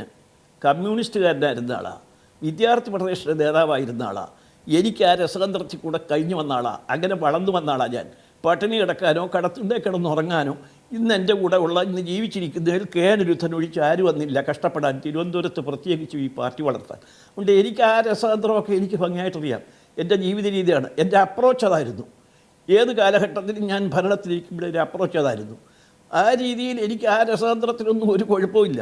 പക്ഷേ ഇപ്പം അവിടെ ആയില്ലല്ലോ, അത് വരട്ടെ. ഏതായാലും ഒരു കാര്യം വ്യക്തമാ, ഐക്യ ജനാധിപത്യ മുന്നണിയിൽ അമ്പ് കൊള്ളാത്തവരില്ല ഊഴിയിൽ എന്ന് മഹാകവി പറഞ്ഞതുപോലെ ഈ മന്ത്രിസഭയിൽ വലിയ അഴിമതിയാണ്, വലിയ അഴിമതി. ഒരു പാവപ്പെട്ടവനെ ഇടിച്ചു കൊന്ന് അയാളെ എടുത്ത് വണ്ടിയിലിട്ടുകൊണ്ട് പോയ ആളിൽ നിന്ന് കൈക്കൂലി മേടിച്ച MLA-മാരുള്ള ഒരു മുന്നണിയായി ഇവിടുത്തെ UDF ഐക്യ ജനാധിപത്യ മുന്നണി മാറിയിരിക്കുന്നു. അതിനൊക്കെ തെളിവുകളുണ്ട്, വെറുതെ അല്ല, തെളിവുകളുണ്ട്. ഇതൊക്കെ വരും കുറേശ്ശപ്പുറത്ത്. കുറച്ചുകൂടെ ശക്തമായ ഒരു കൂട്ടായ്മ ഇടതുപക്ഷ മുന്നണി LDFും നമ്മളും കൂടെ ചേർന്ന് വരുന്ന ശക്തമായ ഒരു കൂട്ടായ്മയിൽ ഇതെല്ലാം പുറത്തു വരും. ഞങ്ങൾ ചെറിയ കക്ഷിയാണ്, ഞങ്ങൾക്ക് ആ കൂട്ടായ്മ കൊണ്ടേ പ്രയോജനമുള്ളൂ. ഞങ്ങൾ കൊണ്ടുവരുന്ന ആ കാര്യങ്ങൾ ഏറ്റെടുക്കണം. ഇപ്പം തന്നെ പ്രതിപക്ഷ നേതാവ് ഞാൻ കൊടുത്ത കാര്യങ്ങൾ അന്വേഷിക്കണമെന്ന് പ്രതിപക്ഷ നേതാവിൻ്റെ പ്രസ്താവന വന്നു, മാർക്സിസ്റ്റ് പാർട്ടിയുടെ സെക്രട്ടറിയുടെ പ്രസ്താവന വന്നു, CPIയുടെ സെക്രട്ടറിയുടെ പ്രസ്താവന വന്നു. വലിയൊരു ഗുണമാണ്, വലിയൊരു പിന്തുണയാണ് കിട്ടിയിരിക്കുന്നത്. അതുകൊണ്ട് വളരെ വലിയ രീതിയിലേക്ക് ഇത് കൊണ്ടുപോകാൻ കഴിയുന്ന സാഹചര്യങ്ങളും തെളിവുകളും ഉള്ളതെല്ലാം ഇനി കുറേശ്ശെയായിട്ട് പുറത്തു വിടും. അതുകൊണ്ട് അതിനെപ്പറ്റി ഒരു സംശയമില്ല. തീർച്ചയായിട്ടും. മറ്റു കാര്യങ്ങളൊക്കെ ജനങ്ങളുടെ പ്രശ്നമാണ് പ്രധാനം. മറ്റു കാര്യങ്ങളൊക്കെ അങ്ങനെ. ശ്രീ പ്രദീപ് കുമാർ, ഇപ്പോൾ ശ്രീ ആർ ബാലകൃഷ്ണപിള്ള പറഞ്ഞ അർത്ഥത്തിലുള്ള ഒരു സഹകരണമാണ് കേരള കോൺഗ്രസ് ബിയും ഒരുപക്ഷെ LDFും അത് തന്നെ മുന്നിൽ കണ്ടുകൊണ്ട് തന്നെയാണ് അത് ജനങ്ങളിൽ ഇപ്പോൾ ഉണ്ടാക്കിയിരിക്കുന്ന ഒരു വിശ്വാസം LDF മനസ്സിലാക്കിക്കൊണ്ട് തന്നെയാണ് അത് ഉപയോഗപ്പെടുത്താനുള്ള ശ്രമം നടത്തുന്നത്. അരുവിക്കരയാണ് ആദ്യത്തെ പരീക്ഷണശാലയാകാൻ പോകുന്നത്. ഒരുപക്ഷെ അതിന് മുമ്പുള്ള ഒരുക്കങ്ങളായിട്ടാണോ ഇപ്പോൾ ഈ 7-ാം തീയതിത്തെ സമരത്തെ കാണേണ്ടത്, അതോ തുടർച്ചയായിട്ടുള്ള സമരങ്ങളുടെ ഭാഗമായി തന്നെ ഇപ്പോൾ 7-ാം തീയതി സമരത്തിലേക്ക് പോകുന്നു? അരുവിക്കരയാണോ ഇപ്പോൾ മുമ്പിൽ? ഒരിക്കലുമല്ല. അരുവിക്കര ബഹുമാനപ്പെട്ട ശ്രീ ജി കാർത്തികേയൻ്റെ നിര്യാണത്തെ തുടർന്ന് വളരെ സ്വാഭാവികമായിട്ട് വരുന്ന ഒരു ഉപതെരഞ്ഞെടുപ്പാണ്. ആ തെരഞ്ഞെടുപ്പ് ഒരു ഉപതെരഞ്ഞെടുപ്പ് നേരിടുന്ന ലാഘവത്തോടു കൂടെ തന്നെ ഞങ്ങൾ നേരിട്ടുള്ളൂ അതിനകത്ത്. പക്ഷേ ഇവിടെ 7-ാം തീയതിത്തെ സമരം എന്ന് പറയുന്നത് ഇപ്പോൾ ഈ അഴിമതിക്കാരായിട്ടുള്ള മന്ത്രിമാർക്കെതിരെ, വിശേഷിച്ചും KM മാണിക്കും K ബാബുവിനും ഉൾപ്പെടെ എതിരെ, അവരെ സംരക്ഷിക്കുന്ന ഉമ്മൻചാണ്ടിയുടെ നിലപാടിനെതിരായിട്ടുള്ള ഞങ്ങൾ ഇതിനകം തന്നെ ആരംഭിച്ച സമരത്തിൻ്റെ ഒരു പുതിയ ഘട്ടമാണത്. ആ സമരം കൂടുതൽ ശക്തിപ്പെടുത്തി മുമ്പോട്ട് കൊണ്ടുപോകുക എന്നുള്ളതാണ് ഞങ്ങൾ ഉദ്ദേശിക്കുന്നത്. ആ സമരത്തിൽ ശ്രീ ആർ ബാലകൃഷ്ണപിള്ള അദ്ദേഹത്തിൻ്റെ പാർട്ടിയൊക്കെ തന്നെ വളരെ ശക്തമായിട്ട് അതിനോടൊപ്പം സഹകരിക്കാമെന്ന് പറഞ്ഞിട്ടുണ്ട്. ആ സമരത്തിലെ സഹകരണം പിന്നീട് ഏതൊക്കെ തരത്തിൽ വികസിച്ച് വരുമെന്നുള്ളതെല്ലാം നമ്മൾ കാണാനിരിക്കുന്നേ ഉള്ളൂ. അല്ല, അങ്ങേക്ക് പോകാനുള്ള സമയം ആയതുകൊണ്ട് ഞാൻ പെട്ടെന്നൊരു ചോദ്യം ചോദിക്കുകയാണ്. അത് ഇപ്പോൾ JDUവിൻ്റെയും RSPയുടെയും കാര്യത്തിൽ അവർ UDF വിട്ട് വന്നാൽ മാത്രമേ നിങ്ങൾക്ക് ആലോചിക്കാൻ പറ്റുള്ളൂ. അവരാണ് ഒരു തീരുമാനം എടുക്കേണ്ടത്. അങ്ങനെ വന്നു കഴിഞ്ഞാൽ LDFിലേക്ക് വരുന്നതിന് നിങ്ങൾക്ക് യാതൊരു ബുദ്ധിമുട്ടും ഇല്ല എന്ന് പറയുമ്പോൾ ആ അർത്ഥത്തിൽ ഇനി ഒരു ചർച്ചയ്ക്കും നിങ്ങൾ തയ്യാറാകുന്നില്ല, നിങ്ങൾ നിങ്ങളുടെ രാഷ്ട്രീയമായിട്ട് മുന്നോട്ട് പോകുന്നു, അവർ തീരുമാനിക്കട്ടെ എന്ന് പറഞ്ഞ് വിട്ടിരിക്കുകയാണോ കാര്യങ്ങൾ? അല്ല, അതിനകത്ത് നമ്മൾ മനസ്സിലാക്കേണ്ടത് ജനതാദളിയവും അതുപോലെ RSPയും ഇടതുപക്ഷ ജനാധിപത്യ മുന്നണി വിട്ടുപോകാൻ ഇടയായിട്ടുള്ളൊരു സാഹചര്യമുണ്ട്. അത് ഞങ്ങൾ ഇന്നത്തെ ഇടതുപക്ഷ ജനാധിപത്യ മുന്നണി അവരെ പുറത്തേക്ക് പറഞ്ഞു വെച്ചതല്ല. ഒരു മുന്നണിക്കകത്ത് ചർച്ചയിലൂടെ പരിഹരിക്കാവുന്ന ഇപ്പോൾ സീറ്റ് പ്രശ്നം ഉൾപ്പെടെയുള്ള നിസ്സാരമായ കാര്യങ്ങൾ, ആ കാര്യങ്ങളുടെ പേരിൽ ആണ് അവർ പോയിരിക്കുന്നത്. ഖേദകരമാണത്. കാരണം കേരളത്തിലെ ഒരു ഇടതുപക്ഷ രാഷ്ട്രീയം വികസിപ്പിക്കുന്ന കാര്യത്തിനകത്ത് പങ്കുവഹിച്ചവരായവരെല്ലാം തന്നെ, അതിലൊന്നും തർക്കമില്ല. അപ്പോൾ പക്ഷേ വളരെ എന്താണ് ഒരു സങ്കുചിതമായ താല്പര്യം അല്ലെങ്കിൽ ഒരു അവസരവാദപരം എന്നൊക്കെ പറയാവുന്ന ഒരു നിലപാട് ഒരു ചെറിയ പ്രശ്നത്തിലെടുത്ത് അങ്ങ് പോയി. അവരത് പുനരാലോചിക്കേണ്ടതാണ്. അങ്ങനെ പോയിട്ട് അതിനേക്കാൾ എന്തെങ്കിലും അവർക്കൊരു മെച്ചമുണ്ടാകുമെങ്കിൽ അങ്ങനെ അവർക്ക് ആലോചിക്കാം. പക്ഷേ ഈ നാറിപ്പൊഴുത്ത UDFിൻ്റെ ഈ കൂടാരത്തിനകത്ത് നിന്നാൽ അവരുടെ പഴയൊരു പാരമ്പര്യം ഉണ്ടല്ലോ, അതിന് നിരക്കുന്നതാണോ ഇത്? ഏതെങ്കിലും തരത്തിൽ ഒരു സാധാരണ രാഷ്ട്രീയ ഒരു മുന്നണി എന്ന നിലയിൽ അങ്ങനെ ഇപ്പോൾ ശ്രീ ബഹുമാനപ്പെട്ട വർഗീസ് ജോർജ് അദ്ദേഹം ഇവിടെ സംസാരിച്ചല്ലോ. അദ്ദേഹം സംസാരിക്കുന്ന സമയത്ത് ദേശീയ രാഷ്ട്രീയവും സംസ്ഥാന രാഷ്ട്രീയത്തിൻ്റെ പ്രത്യേകതയും പരിമിതിയൊക്കെ പറഞ്ഞു. ഈ പരിമിതിയൊക്കെ പറഞ്ഞുകൊണ്ട് അതിനകത്ത് ഇങ്ങനെ ചടഞ്ഞുകൂടി നിന്നാൽ അവർക്ക് പഴയകാലത്തെ പ്രവർത്തനങ്ങളിലൂടെ ഉണ്ടായിട്ടുള്ള ഒരു അംഗീകാരമോ അല്ലെങ്കിൽ ജനസമ്മതിയോ ഉണ്ടായിരുന്നല്ലോ, അതുപോലും അവശേഷിക്കാത്ത നിലയിലേക്ക് ഒരു പതനത്തിലേക്ക് അവർ പോകും. അവരാലോചിക്കേണ്ടതാണ് ഈ കൂടാരത്തിൽ തുടരണമോ വേണ്ടയോ എന്നുള്ളത്. ഇന്ന് കേരളത്തിലെ ജനങ്ങൾ ആഗ്രഹിക്കുന്ന നിലയിലേക്ക് UDFിൻ്റെ ഈ അഴിമതിക്കെതിരായിട്ടുള്ള സമരമുഖത്തേക്ക് മറ്റെല്ലാ UDFിനോടൊപ്പം നിൽക്കുന്ന പല സാമൂഹ്യ ജനവിഭാഗങ്ങളും പാർട്ടികളൊക്കെ മാറി ആലോചിച്ചുകൊണ്ടിരിക്കുന്ന സമയത്ത് ഈ രണ്ട് കക്ഷികൾ അവരുടെ കാര്യം ആലോചിക്കേണ്ടതാണ്. ആലോചിക്കുമെന്ന് ഞങ്ങൾ പ്രതീക്ഷിക്കുന്നു. ആ കാര്യത്തിൽ ബാലകൃഷ്ണപിള്ളയുടെ പാർട്ടിയെ മാതൃകയാക്കാവുന്നതാണ് അവർക്ക്. കാരണം അവരത്ര മുന്നിലേക്ക് എത്തിയിരിക്കുന്നു ബാലകൃഷ്ണപിള്ളയുടെ പാർട്ടി എന്നുള്ളതാണ്. എന്തായാലും നമുക്കൊരു ഇടവേളയിലേക്ക് പോകാനുള്ള സമയമായിരിക്കുന്നു. കേരള കോൺഗ്രസ് ബിയുടെ MLA ഉൾപ്പെടെ മുൻപന്തിയിൽ ഉണ്ടാകും ഇടതുപക്ഷത്തിൻ്റെ സമരത്തിൻ്റെ മുന്നിൽ നിന്നാണ് കേരള കോൺഗ്രസ് കേരള കോൺഗ്രസ് ബിയുടെ ചെയർമാൻ തന്നെ ഇപ്പോൾ പറഞ്ഞിരിക്കുന്നത്. ഇടവേളയിലേക്ക് പോകുന്നതിന് മുമ്പ് നമുക്ക് ഡോക്ടർ വർഗീസ് ജോർജിൻ്റെ ഒരു പ്രതികരണവും കൂടി എടുക്കേണ്ടതുണ്ട്. ഡോക്ടർ വർഗീസ് ജോർജ്, ഇപ്പോൾ ഏറ്റവും ഉയർന്നു വരുന്ന ചോദ്യം ഇതാണ്: എന്തുകൊണ്ട് കേരളത്തിൻ്റെ കാര്യത്തിൽ ഈ സൈദ്ധാന്തികത ഇപ്പോഴും പറഞ്ഞുകൊണ്ടിരിക്കുന്നു? നിങ്ങൾ രാഷ്ട്രീയമായ നൈതികത വിട്ട് ഒന്നും ചെയ്യില്ല എന്ന് പറയുമ്പോൾ നിങ്ങളുടെ സോഷ്യലിസ്റ്റ് രീതികളിൽ നിന്ന് നിങ്ങൾ മാറുന്നതിന് നിങ്ങൾക്ക് അങ്ങനെ ഈ രീതികൾ വിട്ട് മാറുന്നതിന് നിങ്ങൾക്ക് പരിമിതികളുണ്ട് എന്ന് നിങ്ങൾ അറിയിക്കുമ്പോൾ അത് മനസ്സിലാക്കുന്നവർ, എല്ലാ ദിവസവും ഈ ചർച്ച കാണുന്നവർ തന്നെ പിന്നീട് ചോദിക്കുന്ന ഒരു ചോദ്യമാണത്: നിങ്ങൾ എന്തുകൊണ്ട് അങ്ങനെയാണെങ്കിൽ ആ സ്വാഭാവികമായ അവസ്ഥയിലേക്ക് എത്തുന്നില്ല?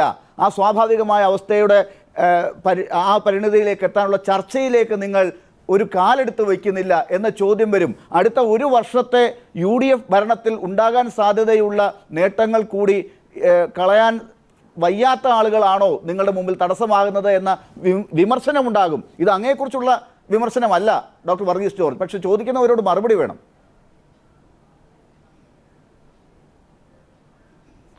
ലാലെ, എൻ്റെ സ്നേഹിതൻ പ്രദീപ് പറഞ്ഞതിൽ നമ്മുടെ LDFയിൽ നിന്ന് പോയ സാഹചര്യം കേവലം ഒരു സങ്കുചിത താല്പര്യമൊന്നുമല്ലായിരുന്നു.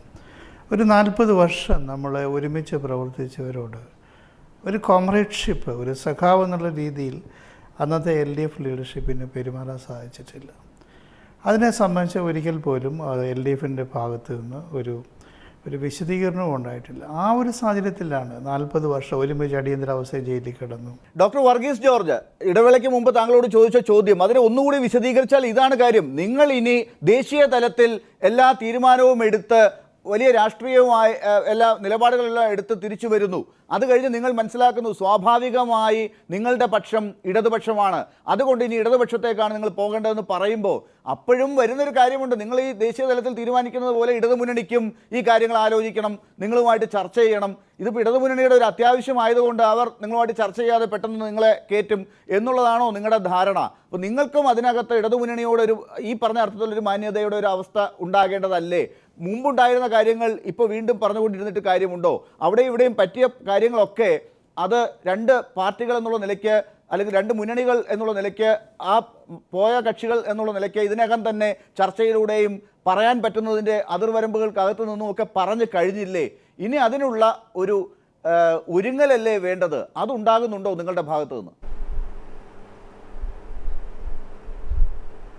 അല്ലല്ലേ, നമ്മൾ പറഞ്ഞുകൊണ്ട് വന്നത് വിശദീകരിച്ച് അതിൻ്റെ ദൈർഘ്യം കൂട്ടാനല്ല ഞാൻ പറഞ്ഞത്. അത്രയും ക്ലോസായി നിന്ന് വർക്ക് ചെയ്തിരുന്ന 2 പാർട്ടികളിൽ ഈ സോഷ്യലിസ്റ്റ് ആശയക്കാരെ എത്ര ലാഘവത്തോടെയാണ് വാസുദലെന്ന് പറഞ്ഞു വിട്ടത്. അതിൽ ഓർക്കുന്നില്ല, ഞാൻ AKG സെൻറ്ററിൻ്റെ പടികൾ ഇറങ്ങിപ്പോകുന്നത് ഞാൻ കരഞ്ഞുകൊണ്ടാണ് ഞാൻ ഇറങ്ങിപ്പോകുന്നത്. അതിനുശേഷം ഞങ്ങൾ ഒത്തിരി സ്ട്രഗിൾ ചെയ്യേണ്ടി വന്നു. ഒരു പാർട്ടി ബിൽഡപ്പ് ചെയ്തു, ഞങ്ങളുടെ പാർട്ടി 2ആയിട്ട് മുറിഞ്ഞു പോയി. അങ്ങനെയൊക്കെയാണ് ഞങ്ങൾ കേരള രാഷ്ട്രീയത്തിൽ പിടിച്ചത്. ലാലു അവസാനമായിട്ട് ചോദിച്ചതിൻ്റെ ഒരു ചോദ്യത്തിൽ ഇപ്പോൾ പാർലമെൻറ്റ് ഒരു ബില്ല് വന്നു, ഇൻഷുറൻസ് ബില്ല്. കോൺഗ്രസ് ഇത്രയും തകർന്ന് അടിഞ്ഞിട്ടും അവർ കാര്യം മനസ്സിലാക്കിയില്ല. അവർ BJPയെ സഹായിച്ച് അവർ ഇൻഷുറൻസ് ബില്ല് പാസ്സാക്കാൻ അവർ സഹായിക്കുകയുണ്ടായി. അന്ന് JDUവും ഇടതുപക്ഷ പാർട്ടികളും കൂടെ ഈ കഴിഞ്ഞ പാർലമെൻറ്റ് സെഷനിൽ ശക്തമായിട്ട് എതിർത്തു. എന്നിട്ടും കോൺഗ്രസ് സഹായിച്ച് BJPയെ അവർ എതിർത്തു. അന്ന് JDUവും ഇടതുപക്ഷവും കൂടെയാണ് എതിർത്തത്. അവിടെ ദേശീയ തലത്തിൽ തീരുമാനം ഒരു ലെഫ്റ്റ് സോഷ്യലിസ്റ്റ് ഈ ആശയക്കാർ എല്ലാവരും ഉള്ള അന്ന് അടിയന്തരാവസ്ഥയുടെ കാര്യം ഞാൻ പറഞ്ഞപ്പോൾ ബാലകൃഷ്ണ സാറും അടിയന്തരാവസ്ഥയ്ക്കെതിരായ പോരാട്ടത്തിൽ ആദ്യഘട്ടത്തിലുണ്ടായിരുന്നു. ഇപ്പം സോഷ്യലിസ്റ്റുകളും കമ്മ്യൂണിസ്റ്റുകളും എല്ലാവരും കൂടെ ഒരുമിച്ച് ദേശീയ തലത്തിൽ വരുന്നുണ്ട്. പക്ഷേ അതിന് സ്റ്റേറ്റ് പോളിറ്റിക്സ് ഇപ്പം ഞങ്ങൾക്ക് ഒരു അസ്തിത്വ പ്രതിസന്ധിയുണ്ട്. ഞങ്ങളൊരു ട്രാൻസിഷൻ്റെ സ്റ്റേജിലാണ്. ഞങ്ങൾ ഒരു വലിയ പ്രശ്നമായി നിങ്ങളുടെ മുമ്പിൽ വരാൻ പാടില്ലാത്തതാണല്ലോ. നിങ്ങളിങ്ങനെ ദേശീയ വീക്ഷണത്തെ വലുതായി കാണുന്ന ആളുകൾ എന്നുള്ള നിലയ്ക്ക് സ്റ്റേറ്റ് പൊളിറ്റിക്സ് അങ്ങനെയാണെങ്കിൽ നിങ്ങൾ ഇപ്പോൾ എടുത്തിരിക്കുന്ന UDFിലെ ഒരു ചെറിയൊരു ഒരു പ്ലാറ്റ്ഫോം മാത്രമാണത്. അത് നിങ്ങളുടെ മുമ്പിൽ ഒരു പ്രശ്നമേ ആകാൻ പാടില്ലാത്തതാണ്. വലിയ രാഷ്ട്രീയമാണല്ലോ നിങ്ങൾ എടുക്കുന്നത്. ആ തീരുമാനത്തിലേക്ക് പോകാൻ വേണ്ടി എന്തിന് ഈ ചെറിയ ഒരു മുന്നണിയുടെ ഭാഗമായി നിൽക്കുന്നതിലെ അതും അഴിമതിക്കെതിരെയുള്ള പോരാട്ടം നടത്തുന്ന മറ്റൊരു മുന്നണിയിലേക്കാണ് പോകേണ്ടതെങ്കിൽ അതിൻ്റെ മുമ്പിൽ പകച്ചു നിൽക്കണം. അല്ല, പകച്ചു നിൽക്കുകയല്ലല്ലോ അല്ലേ. പൊളിറ്റിക്സ് ഒരു പ്രോസസ്സാണ്. നമ്മൾ കഴിഞ്ഞ ഇലക്ഷനിലെ UDFിൻ്റെ ഭാഗമായിട്ട് നിന്ന് ജയിച്ചു. ജില്ലാ പഞ്ചായത്തുകളുണ്ട്. വലിയ ഒരു നെറ്റ്വർക്കാണ് ഈ പൊളിറ്റിക്സ് എന്ന് പറഞ്ഞാൽ. ആ പൊളിറ്റിക്സിൽ ഒരു മുന്നണി മാറ്റം എന്ന് പറഞ്ഞാൽ ഒരു മൊമെൻറ്റമാണ്, വലിയൊരു തീരുമാനമാണ്. അത് നമുക്ക് ഒരു ദിവസം കൊണ്ട് എടുക്കാൻ പറ്റത്തില്ല. അത് ഞങ്ങളെ സംബന്ധിച്ചുള്ള ഇപ്പോൾ അത് ദേശീയ രാഷ്ട്രീയമായിട്ട് ബന്ധപ്പെട്ട് കിടക്കുകയാണ്.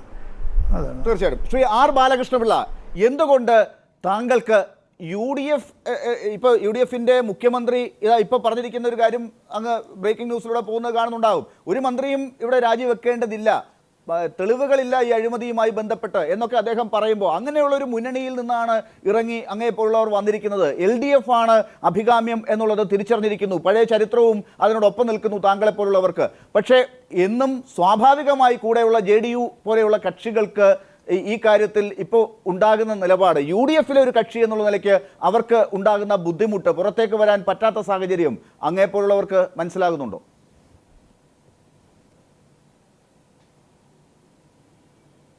ഉണ്ടല്ലോ. അതായത് JDU, വർഗീസ് ജോർജ് പറഞ്ഞതാണ് ശരി. JDUവിന് ഇനി ഒരു തീരുമാനമെടുക്കണമെങ്കിൽ അവരുടെ പുതിയ മെർജർ അനുസരിച്ച് അവർക്ക് ഇപ്പോൾ JDU എന്നാണല്ലോ. ഇപ്പോൾ ഉദാഹരണം ഞാൻ പറയാം. കോൺഗ്രസുമായിട്ട് അവർക്ക് എങ്ങും ചോദിച്ചു നിൽക്കാൻ ഒക്കില്ല. തൊട്ടടുത്ത സംസ്ഥാനമായ കർണാടകത്തിൽ ദേവഗൗഡയുടെ നേതൃത്വം ഉണ്ടായിരുന്ന പാർട്ടിയും കോൺഗ്രസും കൂടെ യോജിക്കില്ല. അപ്പോൾ ഇപ്പം ഈ ഒരു ജനതാദളായി കഴിഞ്ഞപ്പോൾ തീർച്ചയായിട്ടും അവർക്ക് യോജിക്കാൻ പറ്റില്ല. ബീഹാറിലൊരു കൂട്ടുമന്ത്രിസഭയോ മറ്റു കാര്യങ്ങളോ അവർക്ക് പറ്റില്ല. ബീഹാറിലൊരു ചെറിയ പാർട്ണറാണ് ആകാൻ പോകുന്നത് ഈ ഇലക്ഷനിൽ, എവിടെയെങ്കിലും ചില അഡ്ജസ്റ്റ്മെൻറ്റാണ്. അപ്പോൾ അവിടെ മറ്റുള്ളവർക്ക് മുലായം സിംഗ് യാദവിൻ്റെ നേതൃത്വത്തിലുള്ള പുതിയ പാർട്ടിക്ക് നല്ല മെജോറിറ്റി കിട്ടും. വടക്കേ ഇന്ത്യയിലെ തെരഞ്ഞെടുപ്പുകളിൽ, ഒറീസ ഉൾപ്പെടെ നടന്ന തെരഞ്ഞെടുപ്പുകളിൽ ദയനീയമാണ് BJPയുടെ സ്ഥിതി. ഇന്നലെ താനെ മുനിസിപ്പാലിറ്റിയിലേക്ക് നടന്ന തെരഞ്ഞെടുപ്പിൽ ദയനീയമായി BJP പോയിരിക്കുന്നു. അവിടെ പാർലമെൻറ്റും നിയമസഭയൊക്കെ അവർ ജയിച്ചതാണ്. വലിയ മാറ്റം ഇന്ത്യൻ രാഷ്ട്രീയത്തിലുണ്ടായിരിക്കുന്നു. എൻ്റെ വിശ്വാസം പ്രാദേശിക രാഷ്ട്രീയ കക്ഷികളുടെ ഒരു ഗവൺമെൻറ്റാണ് ഇനി ഇന്ത്യയിൽ വരാൻ പോകുന്നത് ഭാവിയിൽ. കോൺഗ്രസ്സിന് ചാൻസ് ഇല്ല.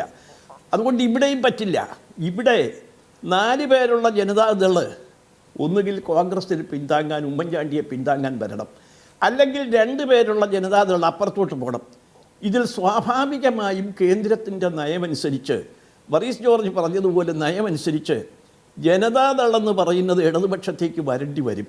അത് ജനതാദൾ വീണ്ടും ഭിന്നിക്കാതിരിക്കണമെങ്കിൽ, കേരളത്തിലും ഇന്ത്യയിലും ഭിന്നിക്കാതിരിക്കണമെങ്കിൽ, വളരെ കാലത്തെ ആത്മാർത്ഥമായ ആഗ്രഹത്തിൻ്റെ ഫലമായി ഒന്നിച്ച പഴയ സോഷ്യലിസ്റ്റുകാർ വീണ്ടും ഭിന്നിക്കാതിരിക്കണമെങ്കിൽ കേരളത്തിൽ ഇടതുപക്ഷത്തേക്ക് അവർക്ക് വരേണ്ടി വരും എന്നാണ് രാഷ്ട്രീയം അറിയാവുന്ന എല്ലാവർക്കും അറിയാവുന്നത്. രണ്ടാമത്തെ കാര്യം RSPയുടേതാണ്. RSP ഡെപ്യൂട്ടി സ്പീക്കർ വരെ കാണത്തുള്ളൂ. ഇപ്പോൾ ഉമ്മൻചാണ്ടി, വാക്ക് പറഞ്ഞാൽ പാലിക്കാത്ത ഉമ്മൻചാണ്ടി, സത്യസന്ധതയില്ലാത്ത ഉമ്മൻചാണ്ടി ഡെപ്യൂട്ടി സ്പീക്കർ സ്ഥാനം കൊടുക്കാമെന്ന് പറഞ്ഞാണ് അവരെ നിർത്തിയിരിക്കുന്നത്. ഈ ഡെപ്യൂട്ടി സ്പീക്കർ സ്ഥാനം ഈയിടെ എങ്ങും വരികയില്ല. ഇനി നിയമസഭ കൂടുമ്പോഴാണ് വരുന്നത്, അത് 1-2 മാസം കഴിഞ്ഞ്. അത്രയും കൂടെ തള്ളാമല്ലോ. അത്രയും കൂടി ഇരിക്കുന്നവർക്ക് വീതം വെച്ച് കാശ് മേടിക്കാമല്ലോ. അപ്പോൾ ഇന്ന് കോൺഗ്രസ് ഏറ്റെടുക്കണമെന്ന് തീരുമാനിക്കുന്ന ഡെപ്യൂട്ടി സ്പീക്കർ സ്ഥാനം കിട്ടുമെന്നുള്ളൊരു പ്രതീക്ഷ അവർക്കുണ്ടെന്നാണ് എനിക്ക് അവരിൽ ചിലരിൽ നിന്ന് കിട്ടിയ ഒരു വിവരം. അത് മാത്രമേ പറയുന്നുള്ളൂ. അപ്പോൾ അതോടുകൂടി അവിടെയും കുഴപ്പം വരും. എന്താ വേണ്ടത്? ഒരു ഗവൺമെൻറ് ഉണ്ടാക്കുകയാണോ, അതേ പുതിയ തെരഞ്ഞെടുപ്പാണോ എന്നൊക്കെ തീരുമാനിക്കേണ്ടത് LDF ആണ്. ഇതിലേക്ക് ഞാനിപ്പോൾ കിടക്കുന്നില്ല.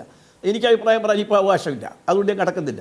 അല്ലെങ്കിലും അത് നോക്കേണ്ട ആളുകൾ വേറെയാണ്. അതുകൊണ്ട് ഈ ഗവൺമെൻറ്റിന് വളരെ കാലം ആയുസ് നീട്ടിക്കൊടുക്കാൻ LDF ആഗ്രഹിക്കും എന്ന് ഞാൻ കരുതുന്നില്ല.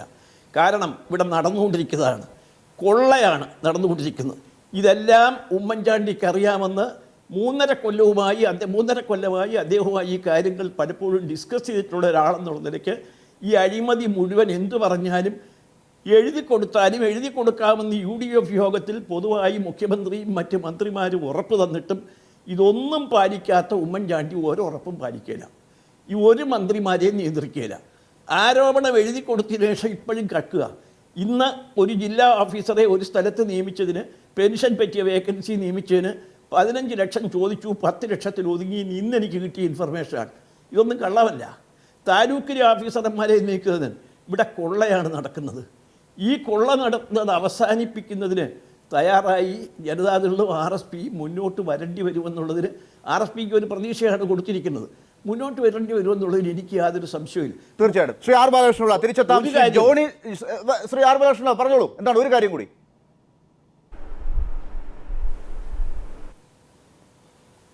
അതായത് ഒരു കാര്യം വ്യക്തമാണ്. കേരളത്തിൽ ഈ അടുത്ത കാലത്ത് ആരോ ഉപയോഗിച്ചാണ്, അരിയാഹാരം കഴിക്കുന്ന ആർക്കും കേരളത്തിൽ ഇന്ന് ഭരിച്ചുകൊണ്ടിരിക്കുന്ന ഗവൺമെൻറ്, ഇപ്പോൾ തന്നെ ബാബുവിൻ്റെ കേസ് പറഞ്ഞു. ബാബുവിൻ്റെ കേസും മാണിയുടെ കേസും എടുത്താൽ, മാണി എനിക്ക് അനുകൂലിയൊന്നുമല്ല, ഞാൻ അതിലേക്ക് കിടക്കുന്നില്ല, ഞങ്ങളെന്നും തെറ്റിയെന്നവരാ. മാണിയുടെ കേസ് എടുത്ത ആളുകൾ ബാബുവിൻ്റെ കേസ് എടുക്കുകയില്ല എന്ന് പറയുന്ന എന്ത് ന്യായത്തിലാണ്? ചർച്ചയിലേക്ക് വരും. ശ്രീ ജോണി നെല്ലൂർ, എന്താണ് UDF നടക്കുന്നത്? ശ്രീ ആർ ബാലകൃഷ്ണപിള്ള UDF എന്നേ വിട്ടു, വലിയ അഴിമതിക്കെതിരെയുള്ള പ്രഖ്യാപനം നടത്തി. സ്വാഭാവികമായി LDF സമരത്തിന്റെ ഭാഗമായി ഇതാ മാറിയിരിക്കുന്നു. മുന്നണി തന്നെ അവരെ കൂടെ ഉൾപ്പെടുത്തി സമരത്തിലേക്ക് പോകാൻ പോകുന്നു. ജനതാദൾ ദേശീയ തലത്തിൽ ആലോചിച്ച് കറങ്ങിത്തിരിഞ്ഞെത്താൻ പോകുന്നു. മറ്റ് RSPക്ക് ഡെപ്യൂട്ടി സ്പീക്കർ സ്ഥാനമാണ് മുമ്പിൽ വെച്ചു കൊടുത്തിരിക്കുന്നത് എന്ന് ആർ ബാലകൃഷ്ണപിള്ള പറയുന്നു. അത് ഉടനെ നടക്കാനും പോകുന്നില്ല. അത് തിരിച്ചറിയുന്ന ഘട്ടം വരെ മാത്രം. സ്വാഭാവികമായും അവരും എവിടെ എത്തും എന്നുള്ളത് ഊഹിക്കാം. വലിയ ആരോപണങ്ങൾ മറ്റു കക്ഷികൾക്കെതിരെയും വരുന്നു. കേരള കോൺഗ്രസിനകത്തും വലിയ പ്രശ്നങ്ങളുണ്ട്. എന്താണ് നടക്കുന്നത്? വലിയ തുടക്കമായി കഴിഞ്ഞിരിക്കുന്നു. ഇപ്പോൾ ഈ അരുവിക്കരയും കൂടെ ആകുമ്പോഴേക്കും സംസ്ഥാനത്തെ ഭരണത്തെക്കുറിച്ചുള്ള ഏതാണ്ട് തീരുമാനം ആകുന്നു എന്നാണോ മനസ്സിലാക്കേണ്ടത്?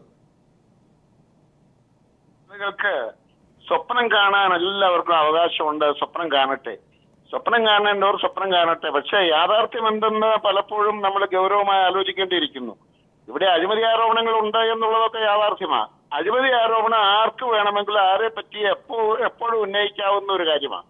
പക്ഷെ ഇതിനൊക്കെ തെളിവ് വേണ്ടേ?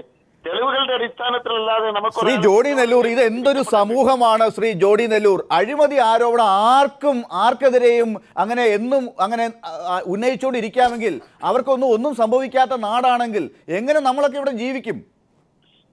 ഞാൻ ചോദിക്കട്ടെ, ഇപ്പൊ അഴിമതി ആരോപണം ഉന്നയിക്കുന്നതിന്റെ പേരിൽ നമ്മൾ ആരുടെയെങ്കിലും പേരിൽ നടപടിയെടുക്കാനോ അല്ലെങ്കിൽ ആരെങ്കിലും രാജിവെക്കാനോ ഒക്കെ തുടങ്ങിയാൽ കേരളം പോലൊരു സംസ്ഥാനത്ത് മന്ത്രിമാർക്കും സ്ഥാനങ്ങളിലിരിക്കുന്നവർക്കും അതിന് മാത്രമേ സമയം ഉണ്ടാവുള്ളൂ. ഇത് അഴിമതിയെ ഒരിക്കലും മൂടി വെക്കാനാകില്ല. അഴിമതി നടന്നിട്ടുണ്ടെങ്കിൽ അതൊക്കെ വെളിച്ചത്ത് വരും, യാതൊരു സംശയവുമില്ല. ആരോപണം ഉണ്ടാകുമ്പോഴേ തന്നെ അത് എങ്ങനെയാണ് ശ്രീ ജോണി നെല്ലൂർ വെളിച്ചത്ത് വരിക? അത് വരേണ്ട പ്രക്രിയകൾ കൃത്യമായി നടക്കാതെ പോകുമ്പോൾ പ്രതിപക്ഷം സമരം നടത്തുന്നു. UDF പോലെയുള്ള മുന്നണിക്ക് അകത്തു നിന്ന് തന്നെ ആളുകൾ പുറത്തിറങ്ങി ആ സമരത്തോടൊപ്പം ചേരുന്നു. ഇതാണ് സംഭവിക്കുന്നത്. മുഖ്യമന്ത്രി പറയുന്നു തെളിവില്ല, ആരും രാജിവെക്കണ്ട. ഇതൊക്കെയാണ് ശ്രീ ആർ ബാലകൃഷ്ണപിള്ള പോലുള്ളവർ ഇപ്പം പറഞ്ഞത്. ഞാന് ബാലകൃഷ്ണൻ സാറ് ഞാൻ ബഹുമാനിക്കുന്ന ഒരു രാഷ്ട്രീയ നേതാവാണ്, പ്രത്യേകിച്ച് കേരള കോൺഗ്രസ്. ഞാനൊക്കെ വിദ്യാർത്ഥിയായിരിക്കുമ്പോ എന്റെ നേതാവായി ഞാൻ കാണുകയും അദ്ദേഹത്തെ പല സന്ദർഭങ്ങളിലും ആദരവോടുകൂടി അദ്ദേഹത്തിന്റെ പ്രവർത്തനങ്ങൾ നോക്കിക്കാണുകയും ചെയ്തിട്ടുള്ള ഒരാളാണ് ഞാൻ. ഇപ്പോഴും ആ മനോഭാവത്തിനൊന്നും മാറ്റമില്ല. പക്ഷെ അദ്ദേഹം ഇടതുപക്ഷ മുന്നണിയുടെ ഭാഗമാകുവാൻ വേണ്ടിയുള്ള വ്യഗ്രതയിൽ ഇപ്പൊ കഴിഞ്ഞ കുറെ കാലമായി അന്ധമായ UDF വിരോധം വെച്ചുകൊണ്ട് LDF-ൽ കയറി കൂടുവാൻ വേണ്ടിയുള്ള ചില പ്രവർത്തനങ്ങൾ കാഴ്ചവെക്കുന്നു. അത് അദ്ദേഹത്തിന്റെ സ്വാതന്ത്ര്യം, ചെയ്യട്ടെ. അതെന്തായിരിക്കും ശ്രീ ജോണി നെല്ലൂർ? അദ്ദേഹം LDF-ലേക്ക് അങ്ങനെ കയറാൻ അത്ര മോഹിക്കുന്നത് എന്തുകൊണ്ടാണ്? LDF അത്ര എന്തെങ്കിലും അവിടെ എന്തെങ്കിലും ശർക്കര പോലെ എന്തെങ്കിലും ഉണ്ടോ? അതുകൊണ്ടല്ല, UDF വിടുവാൻ അദ്ദേഹം UDF വിടാനിടയ സാഹചര്യം നമുക്ക് എല്ലാവർക്കും അറിയാം. അദ്ദേഹത്തെ UDF-ൽ നിന്ന് പുറത്താക്കിയതല്ല. UDF-ൽ നിന്ന് സ്വയം പുറത്തുപോയ ബാലകൃഷ്ണപിള്ള സാറ് അദ്ദേഹത്തിന്റെ പാർട്ടി ഇപ്പോ LDF മുന്നണിയിൽ കയറുവാനായുള്ള പ്രവർത്തനങ്ങളുമായി പോകുന്നു. നടക്കട്ടെ, അദ്ദേഹത്തിന് എല്ലാ ആശംസകളും ഞാൻ നേരുകയാണ്. അവിടെ അദ്ദേഹം മുന്നണിയിൽ പങ്കാളിയാകട്ടെ. പക്ഷേ ഒരു കാര്യം അദ്ദേഹം വിസ്മരിക്കരുത്, അത് എനിക്ക് പറയാനുള്ളൂ. അദ്ദേഹത്തെ ഉപദേശിക്കാനുള്ള പക്വതയോ പാകതയോ ഒന്നും എനിക്കില്ല. അദ്ദേഹത്തെ അഴിമതിക്കാരനായി ചിത്രീകരിച്ച് അഴിമതി ആരോപണം ഉന്നയിച്ച് പുറകെ നടന്ന് വേട്ടയാടി സുപ്രീം കോടതി വരെ പോയി അദ്ദേഹത്തെ ജയിലിലടച്ച് അഴിമതിക്കാരനെ ഇതാ ഞാൻ ജയിലിലടച്ചിരിക്കുമെന്ന് പറയുന്ന അച്യുതാനന്ദന്റെ കൂട്ടത്തിൽ ഇപ്പൊ അദ്ദേഹം പോയി. ശ്രീ ജോണി നെല്ലൂർ പോകുന്ന ആളുകൾക്ക് അവരുടെ പുറകിൽ എന്ത് കാര്യമുണ്ട് അവരെ പിടിച്ചു നിർത്താൻ എന്നുള്ളതിനെ കുറിച്ച് ആലോചിക്കുന്നതിനപ്പുറം അവർ എന്തുകൊണ്ട് പോകുന്നു എന്നുള്ളത് ആലോചിക്കാത്തത് എന്തുകൊണ്ടാണ്? ശ്രീ ആർ ബാലകൃഷ്ണപിള്ള അപ്പുറത്ത് പോകുന്നെങ്കിൽ അപ്പുറത്ത് ഇരിക്കുന്നവർ പണ്ട് അങ്ങേ ഇങ്ങനെ പറഞ്ഞതല്ലേ എന്ന് പറഞ്ഞുകൊണ്ട് ഇനി വർഗീസ് ജോർജിനെ പോലുള്ളവർ ജനതാദൾ U പോകുമ്പോൾ ശ്രീ വീരേന്ദ്രകുമാറിനെ പണ്ട് ഇങ്ങനെ പറഞ്ഞതല്ലേ, RSP പോകുമ്പോൾ നിങ്ങളോട് പണ്ട് ഇങ്ങനെ പറഞ്ഞതല്ലേ എന്നൊക്കെ ചോദിച്ചുകൊണ്ടിരുന്നാൽ അവർ നിൽക്കുന്നെങ്കിൽ കുറച്ചു കാലം കൂടെ നിൽക്കട്ടെ എന്നുള്ളതാണോ ഒരു ചിന്ത? ഞാൻ അങ്ങനെ ഒന്നും അല്ല പറയുന്നത്. ഇപ്പൊ ജനതാദളിന്റെ കാര്യം എടുത്താൽ ജനതാദൾ വളരെ വ്യക്തമല്ലേ. അവര് കേന്ദ്രത്തിൽ വിവിധ ജനതാ സോഷ്യലിസ്റ്റ് പാർട്ടികൾ ഒരുമിച്ച് ഒരു പാർട്ടിയാകുന്നു, ജനതാ പരിവാറാകുന്നു. സ്വാഭാവികമായി അവരുടെ കേന്ദ്ര കമ്മിറ്റി എടുക്കുന്ന തീരുമാനത്തിന് അനുസൃതമായ ഒരു നിലപാട് ഇവിടുത്തെ ഘടകങ്ങൾക്കും എടുക്കേണ്ടി വരും. അപ്പൊ അവര് ഇടതുപക്ഷ മുന്നണിയോടൊപ്പമാണ് നിർത്താൻ തീരുമാനിക്കുന്നതെങ്കിൽ ഇവിടുത്തെ കേരള ഘടകത്തിന് ഈ മുന്നണി വിട്ട് അപ്പുറത്ത് പോകേണ്ടി വരും. അതിലൊന്നും തർക്കമില്ല.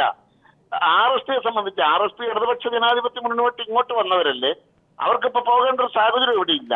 ഇവിടെ പിന്നെ അഴിമതി എന്ന് പറഞ്ഞാൽ അഴിമതി ഉണ്ടെങ്കിൽ അത് കണ്ടുപിടിക്കട്ടെ, അതിനുള്ള അന്വേഷണം നടക്കുന്നുണ്ടല്ലോ. പക്ഷേ ഇനിയിപ്പോ അറിയാലോ, തെരഞ്ഞെടുപ്പിലേക്ക് പോകുന്ന ഒരു വർഷമാണ്. അരുവിക്കര, അത് കഴിഞ്ഞ തദ്ദേശ സ്വയംഭരണ സ്ഥാപനങ്ങൾ, പിന്നെ നിയമസഭാ തെരഞ്ഞെടുപ്പ്. ഇതിലേക്കൊക്കെ പോകുന്ന ഘട്ടത്തിൽ UDF-ന്റെ മുന്നിൽ കോൺഗ്രസിനകത്തുള്ള പ്രശ്നങ്ങൾ, ഇപ്പോൾ പുതുതായി തുടങ്ങിയിരിക്കുന്ന പ്രശ്നങ്ങൾ, ഇതൊക്കെ അങ്ങേപ്പോലുള്ളവർ മനസ്സിലാക്കുന്നുണ്ടാകുമല്ലോ. പഴയതുപോലെ ആയിരിക്കില്ല. മുമ്പോട്ട് വലിയ വർഷങ്ങൾ ഉണ്ട് എന്ന് കരുതി കൂടെ നിന്നവരൊന്നും ഇനി കാണണമെന്നില്ല. അല്ല, ഞാൻ ചോദിക്കട്ടെ, നമ്മൾ ഇതിനേക്കാൾ രൂക്ഷമായി UDF വലിയൊരു പ്രതിസന്ധിയെ നേരിട്ട സന്ദർഭത്തിലല്ലേ നമ്മുടെ പാർലമെന്റ് തെരഞ്ഞെടുപ്പ്? അതെ, അന്ന് പിന്നെയും സമയമുണ്ടായിരുന്നു. അതാണ് ഞാൻ നേരത്തെ സൂചിപ്പിച്ചത്. അങ്ങനെയുള്ള സമയം ഇല്ല ഇനിയിപ്പോ. ജനങ്ങൾ എന്താ ചെയ്തത്? ജനങ്ങൾ അന്നും 12 സീറ്റുകളിൽ വിജയിപ്പിച്ചില്ലേ UDF-നെ? അപ്പോൾ ജനകീയ കോടതിയാണ് ഇതിനൊക്കെ അന്തിമമായി വിധി എഴുതേണ്ടത്. ആ ജനകീയ കോടതി വിധി എഴുതാൻ പോകുമ്പോൾ തീർച്ചയായും പഞ്ചായത്ത് തെരഞ്ഞെടുപ്പ് വരാൻ പോകുന്നല്ലോ, അരുവിക്കര വരാൻ പോകുന്നു. ഇതെല്ലാം നമുക്ക് ആ തെരഞ്ഞെടുപ്പിന്റെ വേദിയിൽ, തെരഞ്ഞെടുപ്പ് വേളയിൽ അവിടെ നമുക്ക് ഇതെല്ലാം പ്രചരണായുധമാക്കാം. ജനങ്ങൾ വിധിക്കട്ടെ, വിധി എഴുതട്ടെ. അതാണ് എനിക്കത്. ശ്രീ ആർ ബാലകൃഷ്ണപിള്ള അതിനൊരു മറുപടി.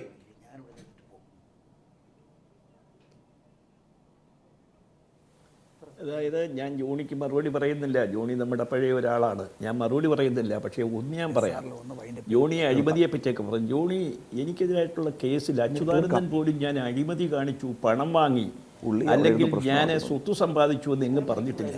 ഗൂഢാലോചനയാണ്. അഴിമതി നിരോധന നിയമപ്രകാരം എന്നെ ശിക്ഷിച്ചിട്ടില്ല. അത് ജോണി ആദ്യം ധരിക്കണം. നിങ്ങളിപ്പോൾ ഇറങ്ങിയിരിക്കാം, ഞാൻ ഇപ്പുറത്ത് അല്ല അറിയാമല്ലോ, ഇറങ്ങിയിട്ടില്ല. ഞാൻ അച്യുതാനന്ദൻ പറഞ്ഞിട്ടില്ല. അച്യുതാനന്ദൻ അഴിമതി എന്ന് പറയുമ്പോഴും ആ കേസിൽ അഴിമതിയില്ല. മാത്രമല്ല ജോണിക്കറിയാമല്ലോ, ഞാൻ മന്ത്രിയായിരുന്ന കാലത്തല്ല ഇതിൻ്റെ കോൺട്രാക്റ്റ് മുഴുവൻ നടക്കുന്നതെന്ന്. മൂവാറ്റുപുഴയിൽ ജനിച്ചു വളർന്ന് കോതമംഗലവുമായും മുത്തൻകുരിശുമായും ഒക്കെ ബന്ധമുള്ള ഒരാളെന്നുള്ളത് എനിക്ക് ജോണിക്കറിയാം. ഇപ്പോൾ അതിൻ്റെ ഒരു പുനരന്വേഷണം നടത്താമെങ്കിൽ അതിൻ്റെ സത്യം വരും. അന്ന് ആരായിരുന്നു മന്ത്രി എന്നൊക്കെ ഈ രാജ്യത്തറിയാം. ഞാനിത് സീരിയസ് ആയിട്ട് എടുത്തില്ലായിരുന്നു, അതാണ് എൻ്റെ കുഴപ്പം. അത് വേറെ എന്തെങ്കിലും ആട്ടെ, അച്യുതാനന്ദൻ നാളെ പറഞ്ഞ കാര്യങ്ങൾ ശരിയാണോ തെറ്റാണോ എന്നൊക്കെ പക്ഷേ അത് നടത്തിയ പ്രോസിക്യൂട്ടേഴ്സും അത് നടത്തിയ ആളുകളും ഞാൻ തെറ്റുകാരനെന്ന് പത്രങ്ങളിൽ ലേഖനം എഴുതി കഴിഞ്ഞു. നടത്തിയ വക്കീൽ തന്നെ, ഗവൺമെൻറ് അച്യുതാനന്ദൻ്റെ ഭാഗം നടത്തിയ ഗവൺമെൻറ് തന്നെ, പ്രോസിക്യൂഷൻ വക്കീൽ തന്നെ, സീനിയർ അഡ്വക്കേറ്റ് തന്നെ അത് ശരിയല്ല, എന്നെ ശിക്ഷിച്ചില്ല, കേസ് നടത്തിയത് ഞാനാണ്, അത് ശരിയായില്ല എന്ന് പറഞ്ഞുകൊണ്ട് എൻ്റെ പാർട്ടിക്കാരനല്ല, മറ്റൊരു അച്യുതാനന്ദൻ്റെ പാർട്ടിക്കാരനായ വക്കീൽ തന്നെ മാതൃഭൂമിയിൽ ദീർഘമായ ലേഖനം എഴുതിയിട്ടുണ്ട്. അതിനെപ്പറ്റി അതൊക്കെ മേടിച്ച് ജോണി ഒന്ന് വായിക്കണം. എനിക്കിതിനകത്ത് ഒന്നേ പറയാനുള്ളൂ, ജോണിക്കറിയാമല്ലോ, നമ്മൾ തമ്മിൽ വിരോധമൊന്നുമില്ല. ജോണിക്കറിയാമല്ലോ ഞാൻ എത്ര പ്രാവശ്യം അഴിമതിക്കെതിരായി ജോണി കൂടി ഉൾപ്പെടുന്ന UDF ഞാൻ സംസാരിച്ചിട്ടുണ്ട്. മന്ത്രിമാരുടെ മുഖത്ത് വിരൽ ചൂണ്ടി ജോണിയേ ഉള്ളൂ, ഈ ചർച്ചയിൽ പങ്കെടുക്കുന്ന വേറെ ആരും അവിടെ ഇല്ല. ഇന്ന് എന്താ എന്നോട് പറഞ്ഞത്? എഴുതി തരാൻ പറഞ്ഞു. ജോണിക്ക് നിഷേധിക്കാൻ കഴിയുമോ? ഞാൻ എഴുതി കൊടുത്തു. 3.5 വർഷമായി എഴുതി കൊടുക്കുകയാണ്. അവസാനം ഞാൻ പിരിവെന്നറിഞ്ഞല്ലോ, സെപ്റ്റംബർ മാസം 28-ാം തീയതി അവസാനമായിട്ട് മുഖ്യമന്ത്രിയുമായി സംസാരിക്കുമ്പോഴും ഞാൻ എഴുതി കൊടുക്കാൻ പറഞ്ഞു, എഴുതി കൊടുത്തു. ഒരു അക്നോളജ്മെൻറ്റ് പോലും തന്നില്ലെന്ന് ഞാൻ ജോണിയുടെ അടുത്ത് പലപ്പോഴും പറഞ്ഞിട്ടില്ലേ നമ്മളും സംസാരിക്കുമ്പോൾ.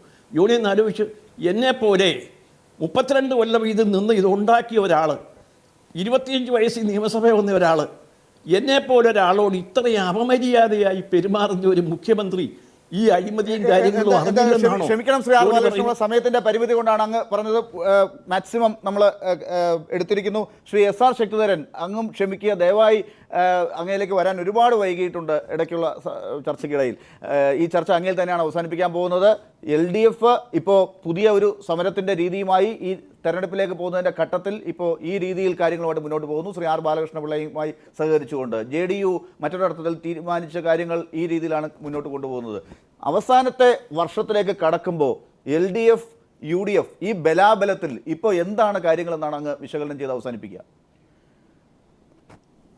തിരഞ്ഞെടുപ്പിനെ നമ്മൾ ഇത്തരം കാര്യങ്ങളുമായി ബന്ധപ്പെടുത്തിക്കൊണ്ട് വിലയിരുത്താൻ പോകുന്നത് ശരിയായിരിക്കുമെന്ന് എനിക്ക് തോന്നുന്നില്ല. പക്ഷേ ഇന്നത്തെ ഈ ഭരണ സംവിധാനത്തിനെതിരായിട്ട് നമ്മുടെ രാജ്യത്തിലെ ജനങ്ങളുടെ ഇടയിൽ വളരെ വ്യാപകമായ അതൃപ്തിയും അസംതൃപ്തിയും അതുപോലെ തന്നെ അസ്വസ്ഥതകളുമൊക്കെ ഉണ്ട്.